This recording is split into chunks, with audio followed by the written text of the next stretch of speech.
எல்லாருக்கும் மனநண்பா, அதாவது மனநோய்க்கான ஒரு தீர்வும், அதுபோல் மனதுக்கு தேவை பாதுகாப்பு, அதுக்கான ஒரு வழிமுறைகள் சில வாங்க பார்க்கலாம்.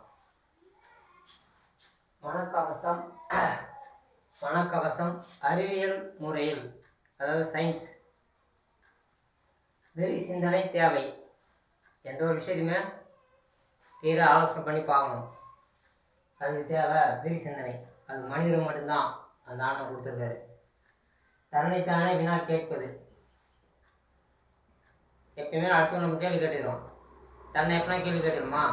இல்லை. தன்னை அடிக்கடி கேள்வி கேட்டால் நினைவாற்றல் பெருகும், அதுபோல் மனநோய் குறையும். மெய்ப்பொருள் காண்பது. எப்பொருள் யார் யார் வாய் கேட்கணும் அப்பொருள் மெய்ப்பொருள் காண்பது அறிவு. எந்த ஒரு விஷயமா இருந்தாலும், செய்தியாக இருந்தாலும், அதை தீர ஆலோசனை பண்ணி அதை விடை பெறணும். யாருன்னா எந்தனா சொன்னான்னா அதை அப்படியே எடுத்துக்கூடாது. பொது உடைமை ஏற்பு. இதுதான் நட்பாக இருந்தாலும் சரி, பொது உடைமை ஏற்பு. நட்பாக இருந்தாலும் சரி, மூன்றாம் நபராக இருந்தாலும் சரி, அதுபோல் குடும்பமாக இருந்தாலும் சரி, இந்த பொது உடைமை ஏற்றுக்கொள்ள மனநிலையும் நல்லதாக இருந்தால் அதை ஏற்றுக்க வேண்டியதான்.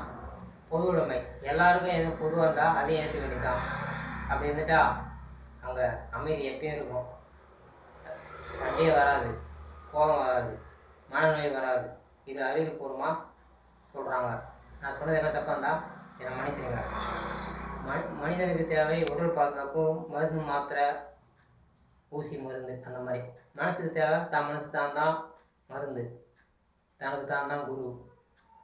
தனக்கு தானே தான் மன திருப்தியை கொடுக்க முடியும், சாட்டிஸ்ஃபேக்ஷன். அதுபோல் இது அறிவுபூர்வமாக சொல்கிறாங்க. நிறைய இருக்குது, அது சில மட்டும். நான் சொன்னது என்ன தப்பு இருந்தால் என்னை மன்னிச்சிடுங்க. நன்றி. மனக்கவசம் அறிவியல் முறையில். வெறி சிந்தனை. எந்த ஒரு செயலையும் பல வழியில் ஆராய்ச்சி பண்ணி பார்க்கணும். தன்னைத்தானே கேள்வி கேட்பது. தன்னை யார் கேள்வி கேட்குறாங்களோ அவங்க மனசு அன்றைக்கி தூய்மை இருக்கும், மன தூய்மை.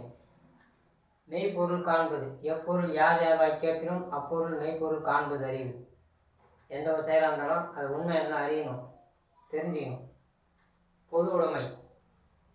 நல்லதாக இருந்தால் ஏற்றுக்கொள்ள மனநிலை வேண்டும். பொதுவாக நல்லதாக இருந்தால் அதையும் ஏற்றுக்கொள்ள மனநிலை வேண்டும். அப்படி இருந்துட்டாலே அந்த மனது எப்பயும் பாதுகாப்பாக இருக்கும். இது 100% உண்மை, எக்ஸட்ரா. அதாவது இன்னும் பலம் இருக்குது. அதை சிலர் மட்டும் நான் இங்கே பதிவிட்டேன். நன்றி. நான் சொன்னது என்ன தப்பாக இருந்தால் என்னை மன்னிச்சிடுங்க. நன்றி.